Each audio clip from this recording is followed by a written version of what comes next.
नमस्कार सांग माने आज आसतु कथा दुर्गा पूजार एक रहस्यमय आ पुरातन कहानी विषय महिषासुर को देवता माने केमिति वध करथिले। पुराण रे कहा जाए महिषासुर नामक एक राक्षस समस्त देवता को पराजित करथिले, केही भी तांको वध करि पारुनथिले। सेतेबेले समस्त देवता मानकर शक्ति को एकाठी करी माँ दुर्गा को सृष्टि करा जायथिला। सेतेबेले माँ दुर्गांकर 10टी हाथ सबु देवता मानकर अस्त्र होइकी थिला। नवरात्रिर 9 दिन युद्ध पर 10 दिन रे महिषासुर को वध करथिले। एही दिन को आमे विजया दशमी बोली कहिताउ।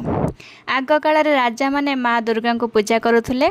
माँ को पूजा अश्विन मास शुक्ल पक्ष शरत ऋतु रे आरंभ हुए। परे प्रभु रामचंद्र जेतेबेले लंका को जाइथिले युद्ध करबाको ता पूर्व माँ को मध्य पूजा करिकी जाइथिले। आम ओडिशारे भी शक्ति परंपरा सहित दुर्गा पूजा प्रचलित होइथिला। तापरे जमीदार माने मध्य माँ को बड़ बड़ पेंडाल रखी पूजा करथिले। सार्वजनिक भावे पूजा समस्त आगे परिणत हैला। पुण्य माटीरू माँ को मूर्ति तैयारी हुए, चक्षुदान हुए, तापरे माँ को आगमन विदाय हुए। एबे लोक माने माँ को भक्तिर सह पूजा करुचंती आउ आशीर्वाद मागुचंती।